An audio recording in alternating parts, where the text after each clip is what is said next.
Dear students, welcome to this lecture. Today, the topic of discussion is Sources of War, Domestic and International Trends. The main objectives for today's lecture are to comprehend the meaning of the concept of war, to understand the sources of war from system level analysis, state level analysis, and individual level analysis, and to know the changing nature of war in the contemporary times. Dear students, first let's start with introduction. War is an instrument of national policy, just like diplomacy and propaganda. It has been a recurrent and destructive feature of international politics. It's often used by states to achieve their national goals. The question of war and peace involving the problems of survival are at the core in the understanding of international relations. In the contemporary period, the term war has been used in different ways. We speak of Cold War, Hot War, Limited War, Total War, Conventional War, Civil War, and so on. Wars have also been labeled as imperialist war or war of national liberation, depending upon the perception of the users. In the 20th century, despite the horrors of two wars and the nuclear holocaust, the incidence of war has not diminished. Although there have been peace between great four powers in the last half of the 20th century, the number of regional or civil conflicts has continued to grow, reaching a peak of 68 in the year 2000. A majority of these were low intensity and intrastate and mostly confined to developing part of the world. In 1968, historian Will and Ariel Durant calculated that there has been only 268 years of free of war in the previous 2500 years. Wars are motivated by certain causes. But before understanding the causes of war, it's first important to define what war is. Today, the range of the war has been expanded from the traditional military dimension to areas like political and economic warfare, psychological warfare, etc. The traditional definition of war still use the narrow point of reference.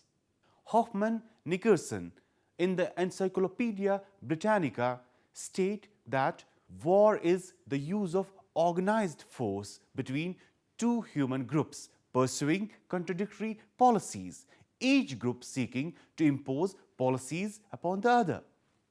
Another scholar, Bronislaw Milowski, defines war as armed conflict between two independent political units by means of organized military force in pursuit of tribal or national policy.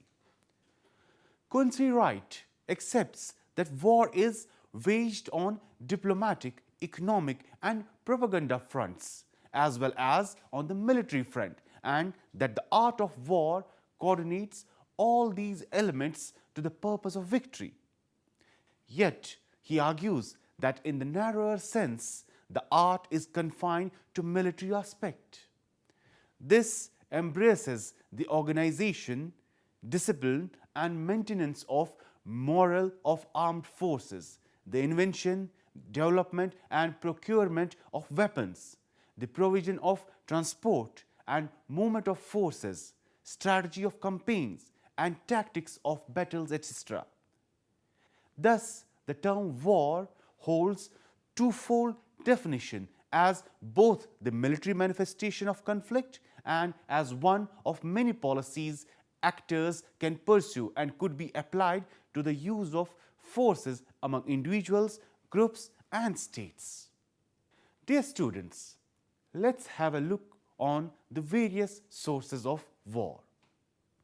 The sources of war are classified under political, economic, social, and psychological sources. Quincy Wright points out that sources of war can be looked at from different angles. War has politico-technological, juro-ideological, socio-religious and psycho-economic causes. For Marxists, the roots of war are located in capitalism and imperialism. They also distinguish between certain kind of wars like imperialist wars, revolutionary wars and wars of national liberation. Others look for psychological sources and stress on the feeling of insecurity that nations feel. The sources of war are related to war as an instrument of national policy, since wars are fought for the safeguard of national objectives, goals and aspirations. This may relate to territory or to identity or to very survival of nation state. The sources of war can be understood with the following levels of analysis. First, system level analysis. Second, state level analysis. And third, individual level analysis. So dear students, we will first see the system level analysis. System level analysis adopts a top-down approach to the study of world politics. The central argument of this approach is that state and non-state actors operate in a global social, cultural, economic, political, geographic environment, and that the features of system determine the behavior of the actors. Four factors determine how a system functions. Structural characteristics of a system, power relationships of the members within the system, economic realities that impinge upon the system, and the norms and conventions that are likely to govern the behavior of actors. The structural factors of a system refer to the organization of authority within the system, the actors, and the level of interaction. The international system does not have a vertical system of authority. It may best be described as anarchic, where anarchy implies a lack of centralized international authority and the existence of sovereign nation states pursuing their individual national interests. The nation state has always been looked as the central actor in the global scene, but today the non-state actors like some NGOs such as Amnesty International or Greenpeace, multinational corporations, intergovernmental and regional bodies like WTO and European Union have an important role to play in international relations. The power relationship within the system refers to the distribution of power. We have moved from the age of European domination in the pre-World War era to US-Soviet bipolarity of Cold War years. Today, one talks of age of American dominance in the post-Soviet era, which is now soon being challenged by China. These changing power relationships and the resultant changes in the balance of power in the world have been a continuing reality of international relations. The economic reality refers to the natural resources that a country has and the level of its economic and industrial development. The North-South divide in the world is based on economic realities of developed world in the north and developing world in the south. Conflicts are not only over scarce resources, they are also over control of available resources in the world. Therefore, at the system level analysis, the issues that act as source of war are: first, the distribution of power, change in relative power postures, power vacuums, the balance of power politics and the alliance politics, etc., which can serve as source of war. Second, the anarchical nature of system is also considered as source of war. The insecurity that's caused amongst nations due to lack of centralized authority may lead to an armed race that eventually may spill into a war. Dear students, let's see now the state level analysis to understand the source of war. State level analysis focuses on the nation state and the internal processes of the state as the key determinant of world politics. This is a state-centric approach to international relations. While the earlier system-level analysis believed that state behavior is a product of compulsions of the system, this approach believes that states have far greater independence in their decision-making. There would be both structural and non-structural determinants to making policy. The structure would refer to the nature of government, while the later to the history and political culture of the state. Authoritarian governments and democratic governments would differ in the way policy is formulated. Similarly, policies in times of crisis and in times of peace would also be different. At the state level analysis, the source of war are: first, the supremacy of national interest has been considered as the central driving force at this level. National interest would operate at two levels. One is a war to ensure the survival of nation state if attacked by enemy. A second level is that of an expansionist national interest, while extending of frontiers is considered a security-related national interest. For example, Israel has seen both situations. The 1948 war may be described as a war for survival, while the later wars of 1967 and 1973 saw the expansion of territory for security reasons. Second, it's sometimes argued that nations go in for war to divert domestic attention elsewhere. A linkage is sought to be established between domestic politics and foreign policy. Last, it has been argued that democratic societies are less likely to opt for war than authoritarian ones. Here, linkage is being established between the type of country and likelihood of becoming aggressive. Dear students, at last, let's have a look on individual level analysis. The motto of UNESCO is, "Since wars begin in the minds of man, it is the minds of man that the defenses of peace must be constructed." So individual level analysis focuses on human nature and therefore the psychological factors that contribute to decision making. It also focuses on biological factors to understand the aggressive tendency of man. Biopolitics examines the relationship between the physical nature and political behavior. Another dimension of the individual level analysis is related to group behavior. Mobs turn violent because it's argued that individuals as individuals may not show aggressive behavior. But when they are part of riotous mob, they are likely to commit atrocities that they in their individual capacities would have never committed. The most significant contribution to this level of analysis is done with reference to leadership behavior.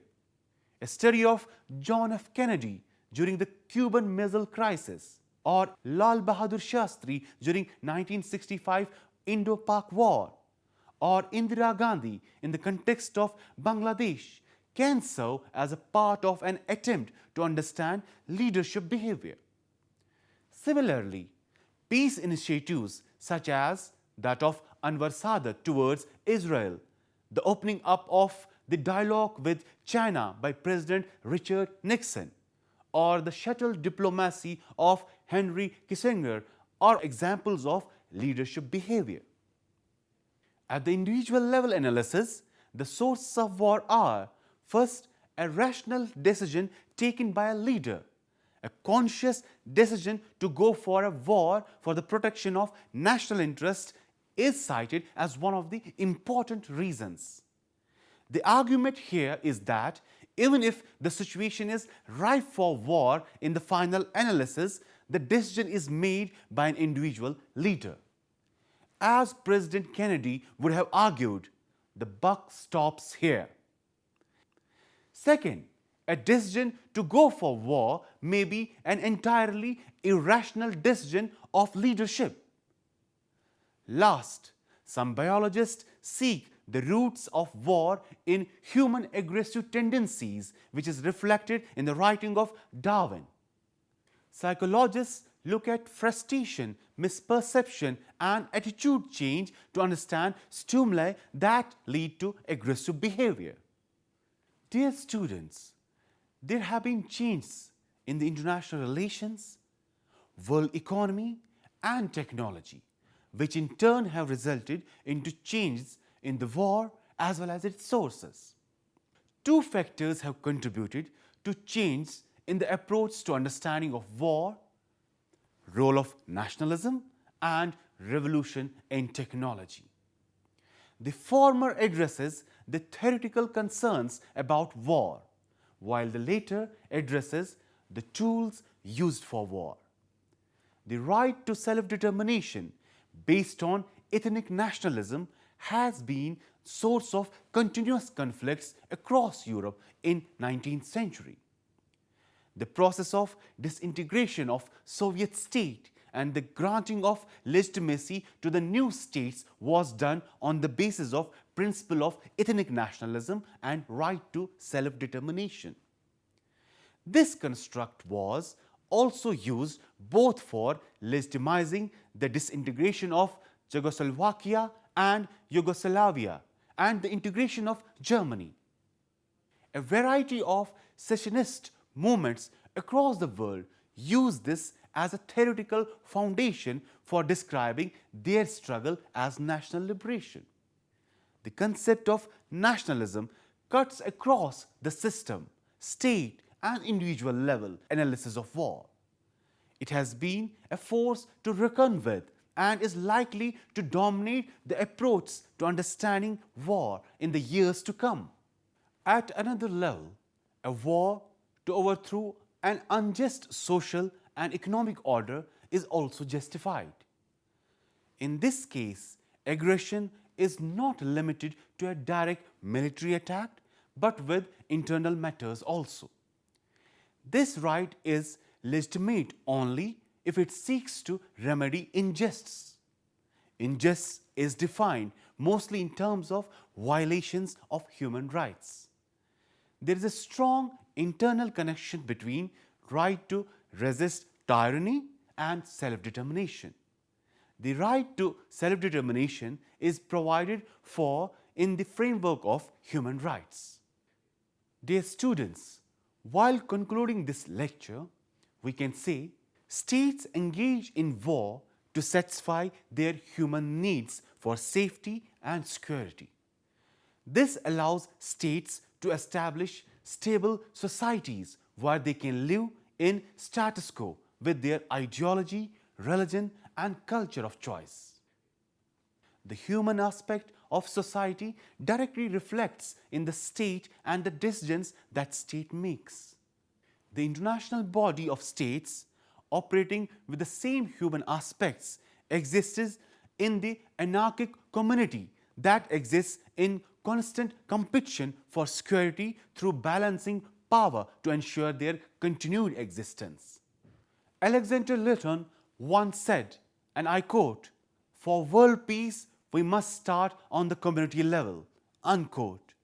In that, we need to understand regional needs before we can appeal to them in the pursuit of peace.